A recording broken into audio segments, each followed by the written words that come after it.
तक जाता है।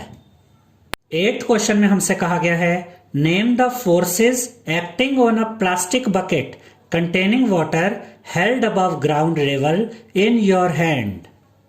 इसका यह मतलब है स्टूडेंट्स कि आपने पानी से भरी एक बाल्टी को अपने हाथ से पकड़ा हुआ है और वो बाल्टी ग्राउंड से ऊपर है, यानी कि वो बाल्टी आपके हाथ में लटकी हुई है और हमें यह बताना है कि उस बाल्टी पर कौन कौन से फोर्स लग रहे हैं। Discuss why the forces acting on the bucket do not bring a change in its state of motion.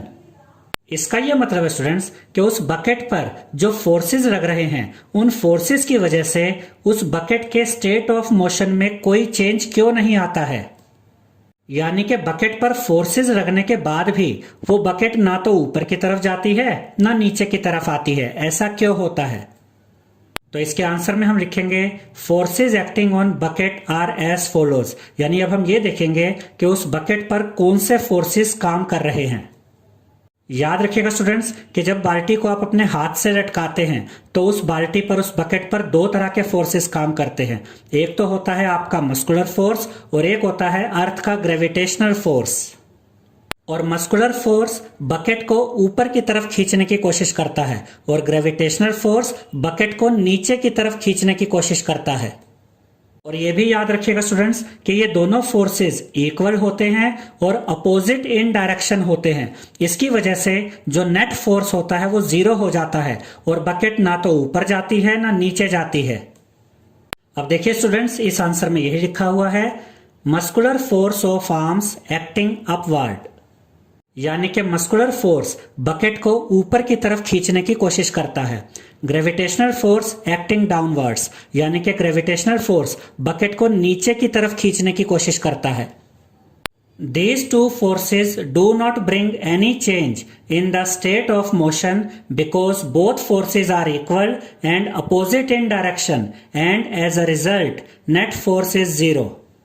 इसका यह मतलब है स्टूडेंट्स कि दोनों फोर्सेस इक्वल होते हैं और अपोजिट इन डायरेक्शन होते हैं, जिसकी वजह से नेट फोर्स 0 हो जाता है और बकेट की स्टेट ऑफ मोशन में कोई चेंज नहीं आता। यानी कि बकेट ना तो ऊपर की तरफ जाती है ना नीचे की तरफ जाती है। 9th क्वेश्चन में हमसे कहा गया है a rocket has been fired upwards to launch a satellite in its orbit. इसका यह मतलब है स्टूडेंट्स कि ऑर्बिट में सैटेलाइट को लॉन्च करने के लिए एक रॉकेट को ऊपर की तरफ छोड़ा जाता है। Name the two forces acting on the rocket immediately after leaving the launching pad. इसका यह मतलब है स्टूडेंट्स कि जब रॉकेट लॉन्चिंग पैड से ऊपर की तरफ जाता है तो रॉकेट पर कौन से दो फोर्सेस काम करते हैं, हमें उन दो फोर्सेस के नाम बताने हैं। Two forces acting on the rocket immediately after leaving the launching pad are। अब हम देखेंगे स्टूडेंट्स कि जब रॉकेट ऊपर की तरफ जाता है तो रॉकेट पर कौन से दो फोर्सेस लगते हैं। तो रॉकेट पर जो पहला फोर्स लगता है वो होता है ग्रेविटेशनल फोर्स ऑफ अर्थ, यानी कि अर्थ रॉकेट को नीचे की तरफ खींचने की कोशिश करती है। और रॉकेट पर दूसरा फोर्स लगता है frictional force due to air.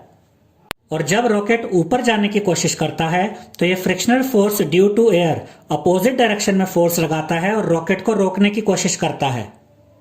10th question में हमसे कहा गया है when we press the bulb of a dropper with its nozzle kept in water air in the dropper is seen to escape in the form of bubbles. हम इस question को diagram की मदद से आपको समझाएंगे स्टूडेंट्स, लेकिन पहले हम इस क्वेश्चन को पूरा पढ़ेंगे। इसका यह मतलब है स्टूडेंट्स कि जब ड्रॉपर का नोजल पानी में होता है और आप ड्रॉपर के बल्ब को प्रेस करते हैं यानी कि दबाते हैं तो ड्रॉपर में जो हवा होती है वो हवा बबल्स के रूप में बाहर निकल जाती है। Once we release the pressure on the bulb water gets filled in the dropper. इसका यह मतलब है स्टूडेंट्स कि जब हम बल्ब से प्रेशर हटा देते हैं तो ड्रॉपर में पानी भर जाता है। The rise of water in the dropper is due to, यानी कि हमें यह बताना है कि ड्रॉपर में जो पानी भर जाता है वो किसकी वजह से भरता है। और यहां पर हमें इसके लिए 4 ऑप्शन दिए गए हैं और हमें इसमें से करेक्ट ऑप्शन को चूज करना है कि ड्रॉपर में जो पानी भरता है क्या वो प्रेशर ऑफ वाटर की वजह से भरता है या फिर ग्रेविटी ऑफ द अर्थ की वजह से भरता है या फिर शेप ऑफ रबर बल्ब की वजह से भरता है, या फिर एटमॉस्फेरिक प्रेशर की वजह से भरता है? इसका सही आंसर है ऑप्शन डी, एटमॉस्फेरिक प्रेशर। यानी कि एटमॉस्फेरिक प्रेशर की वजह से ड्रॉपर में पानी भरता है। अब हम डायग्राम की मदद से इस क्वेश्चन को समझेंगे स्टूडेंट्स।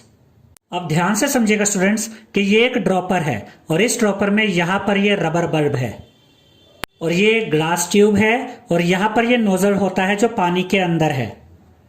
यहां पर एक छोटा सा छेद होता है स्टूडेंट्स, और जब आप रबर बल्ब को दबाते हैं, प्रेस करते हैं, तो रबर बल्ब के दबाने से क्या होता है कि जब आप रबर बल्ब को दबाते हैं तो रबर बल्ब और इस ग्लास ट्यूब में जितनी भी हवा होती है वो बबल्स के रूप में बाहर निकल जाती है।